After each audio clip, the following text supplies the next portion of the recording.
Un musée néerlandais a retiré 113 bronzes, des statues et d'artefacts africains de leur exposition et veulent les retourner en Afrique. Je pense que c'est une histoire très intéressante, très captivante. Mais avant de commencer, on va tous faire ça. Ok, on va faire ça s'il vous plaît. Ça ne vous coûte rien, ça nous fait du bien. C'est fait, merci. D'accord, donc le musée néerlandais dit vouloir retourner ce qui ne leur appartient pas. Okay, ça fait beaucoup trop longtemps, ça fait 120 ans qu'ils ont ça. C'était en effet pris par des colons britanniques. Le Pays-Bas a accepté de restituer 113 statues de bronze du Bénin au Nigeria. En effet, je sais que ça porte un peu confusion, mais la réalité c'est celle-ci. Le royaume du Bénin, Benin Kingdom, c'est pas seulement au Bénin, hein, c'est aussi quelque part au Nigeria. Évidemment, ces pays ont été coupés, déchiquetés par des Blancs. C'est eux qui ont institué les pays tels que vous les voyez aujourd'hui. Avant leur arrivée, ce n'était qu'un continent grand, des terres, évidemment. Et aujourd'hui, il y a d'ailleurs beaucoup de peuples qui ne sont pas frères, qui se sentent obligés de cohabiter avec des gens qui ne aiment pas nécessairement. Exemple parfait, au Nigeria, il y a un groupe de personnes qui veulent créer le Biafra. We are not joking. Nous ne plaisantons pas. Et nous sommes des fanatiques concernant la restauration du Biafra. Parce qu'ils se sentent naturellement pas nigérians, ne veulent pas être associés. Alors, pourquoi veulent-ils retourner ces statues africaines? La directrice du musée dit, ces statues n'ont rien à faire ici. Elles ont été violemment enlevées, elles doivent donc être restituées. Veulent-ils en effet donner un exemple à tout le monde, un exemple au reste des pays européens qui ont encore des histoires qui ne leur appartiennent pas. Il faut aussi reconnaître ici que la majorité des sculptures africaines du 19e siècle sont conservées en France et au Royaume-Uni. Et évidemment, ils se font beaucoup d'argent à travers leurs musées pendant que vous n'êtes pas autorisé. Ils font des millions de dollars par mois dans ces musées. Mais vous, on vous refuse le visa. Ne venez pas. Mais bon, ce qui appartenait à vos arrière-grands-parents, on s'en sert ici pour se faire de l'argent. Elle continue en disant, je pense que nous sommes tous d'accord pour dire que cette collection n'a pas sa place ici, en Europe. Et nous espérons que d'autres pays européens suivront cet exemple. Donc, ils veulent donner l'exemple. C'est une très bonne chose ou pas? Pigama Kofi. Ok, Pigama Kofi. Je pense que c'est bien. Pigama Kofi veut dire, il faut acclamer. C'est en Swahili. Le Swahili est la langue la plus parlée en Afrique. C'est la plus belle langue, ok, d'Afrique, le Swahili. Il faut apprendre à parler Swahili. Si vous regardez les pays tels que le Kenya, la Tanzanie, l'Ouganda, le Rwanda, une partie de la République démocratique du Congo, une partie de la Mozambique et autres, ils parlent tous Swahili. C'est vrai que leur Swahili n'est pas tout à fait uniforme, mais vous comprenez généralement les peuples quand ils sont séparés, surtout par des frontières, la langue, l'intonation et les mots changent. Mais généralement quand ils s'adressent la parole, ils peuvent se comprendre sans difficulté. But this is looted art. It doesn't belong here, although we paid for it. So we made a restitution policy in the Netherlands. On parlait de la restitution de ces statues qui sont actuellement aux Pays-Bas. Est-ce que ça suffit? Bon, restitution, d'accord, mais et le reste? Parce que voilà, on parle des statues en machin histoire, ok, mais bon. Et l'or qu'on a pris? Les Hollandais ont pris beaucoup d'or en Afrique, principalement au Gold Coast. Gold Coast qu'on appelle actuellement le Ghana, regardez sur la carte. Ils étaient là depuis très longtemps. Les Hollandais étaient déjà au Ghana. Ils ont même ravi la forteresse d'Almina, d'entre les mains des Portugais à l'époque.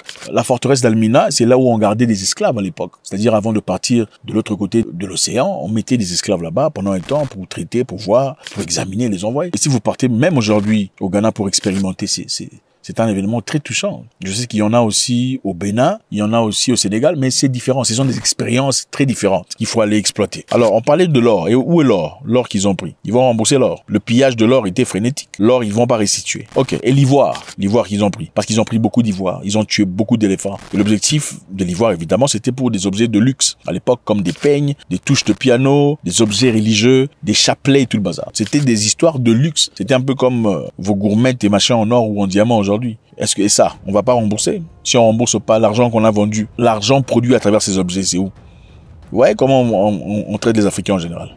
Mais ça ne se limite pas à la Hollande, il y a aussi l'Allemagne. Saviez-vous qu'en Allemagne, on détient encore aujourd'hui des crânes des Africains dans des musées? Ah oui, des crânes des Africains coupés à la guerre, des fois coupés parce qu'ils étaient têtus, des fois coupés parce qu'ils ne voulaient pas donner sa femme. Ces crânes sont actuellement en Allemagne, sur des tables, dans des musées. Les gens payent pour aller voir et visiter. Imaginez-vous le pays qu'on ne cite pas. Ils ont traversé des moments absolument difficiles en Allemagne. S'il y avait des crânes de ceux-là dans des musées, comment le monde réagirait? Non, le monde réagirait comment s'il y avait des crânes? Leur histoire est beaucoup plus récente, n'est-ce pas? Leur histoire c'est beaucoup plus récente avec le monsieur qui a la barbe ici. C'est beaucoup plus récent. S'il y avait leur crâne dans des musées, on dirait quoi? On ne peut jamais faire ça, n'est-ce pas? C'est parce qu'il n'y a aucun respect pour vous. Ok? En Allemagne, il y a au moins 1000 crânes ok? Des milliers de crânes de Noirs sont en Allemagne actuellement dans les musées. Et précisément dans un musée très important que beaucoup de personnes connaissent. Et généralement, pourquoi ils prenaient ces crânes? Ils prenaient ces crânes pour l'hégémonisme. Les crânes humains prélevés sur les Africains pendant l'époque coloniale sont toujours conservés dans des musées en Allemagne, principalement à Berlin.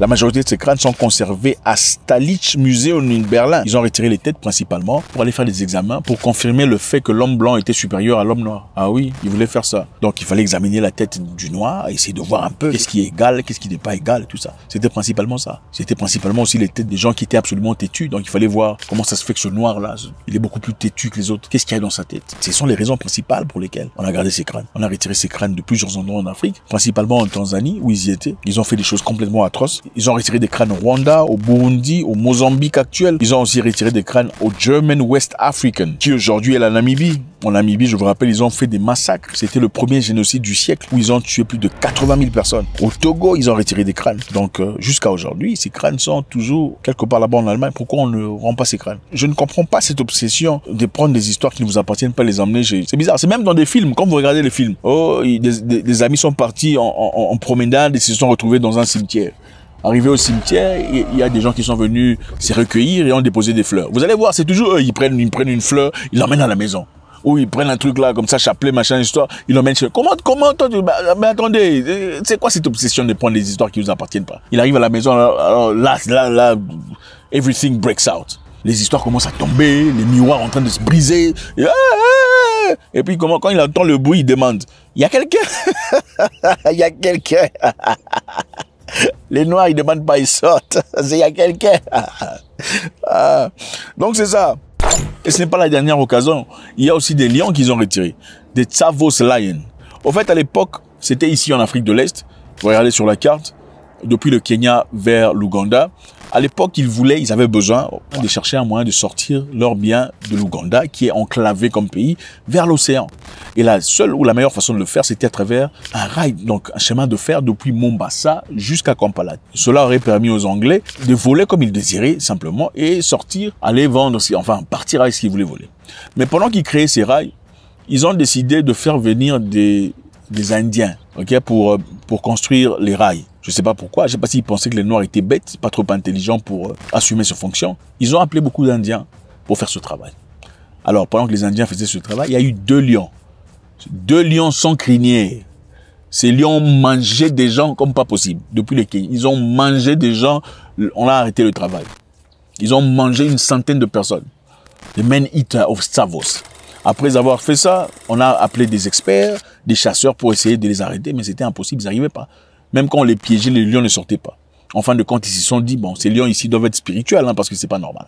Comment ça se fait qu'ils sont pas...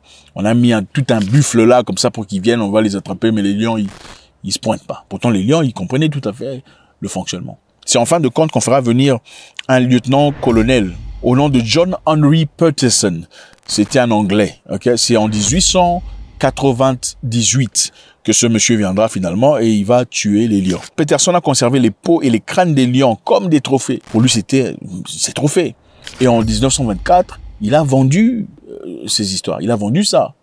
Bon, je ne sais pas s'il n'avait pas d'argent aussi, lui. Il a vendu ça à $5 000 à un musée à Chicago. Et $5 000 à l'époque, aujourd'hui, c'est combien? 2025. Mathématiques. Les francolâtres. $5 000 en 1924 vaut combien aujourd'hui? Ça vaut $88 000. À peu près $90 000, ok, ou $90 000. C'est ça l'argent qu'il a recueilli après avoir vendu ces histoires. Et demandez-moi aujourd'hui, ça se trouve, les lions de Tsavos. Les lions de Tsavos sont toujours au musée aux États-Unis à Boston aujourd'hui. Plus de 100 ans. Okay. Pourquoi ils rendent pas ça? Et ça ne se limite pas là. Il y a l'histoire de Sarah Baartman. Je ne sais pas si vous en avez entendu parler. Sarah Baartman, cette femme ici, ok, c'était une femme, une Khoisan, les Khoikhoi. Vous connaissez les Khoisan? Les Khoisan sont des Sud-Africains. Vous connaissez le film Les dieux sont tombés sur la tête, où il y a une bouteille qui tombe sur la tête d'un monsieur là. Voilà. C'est ça, beaucoup ici n'étaient pas, vous n'étiez même pas encore né. Mais vous parlez beaucoup comme si... Enfin bref, continuons. Alors, la femme, Sarah Baartman, faisait partie de ce clan-là des personnes. Mais elle avait un corps particulier. Ok, ses behind, ses arrières étaient naturellement structurés et charpentés de sorte à éblouir les intentions, même pas érotiques, mais au-delà. de toutes ces personnes qui la regardaient. Avec extension, extase, commotion cérébrale, incroyable. Alors, ces gens étaient tellement impressionnés, on l'a demandé de partir en Europe pour aller faire des choses, c'est-à-dire faire des apparences publiques, et elle se ferait de l'argent. Ok. Et à l'époque, elle a accepté, elle a dit, pas de souci, je vais vous suivre. Elle a quitté l'Afrique du Sud pour partir en Angleterre, en France et ailleurs. C'était en 1815, okay, dans l'objectif de se faire de l'argent. Mais pendant ce temps, on l'a exploitée. On l'a mis dans des cages. Les gens venaient là pour la regarder, pour regarder ses derrières. Okay. Qu'est-ce qu'ils ont dit? Elle a été exposée dans des freak shows en raison de son physique, notamment ses fesses volumineuses. Une maladie que les Européens appelaient la stéatopogie. Ah, une maladie. Donc avoir des derrière bien charpentés, c'est avoir la stéatopogie. Ah, ils ont trouvé une maladie pour ça. Vous voyez, généralement, on vous dit, quand les gens ne peuvent pas avoir ce que vous avez, ils commencent à critiquer ça et à dénigrer.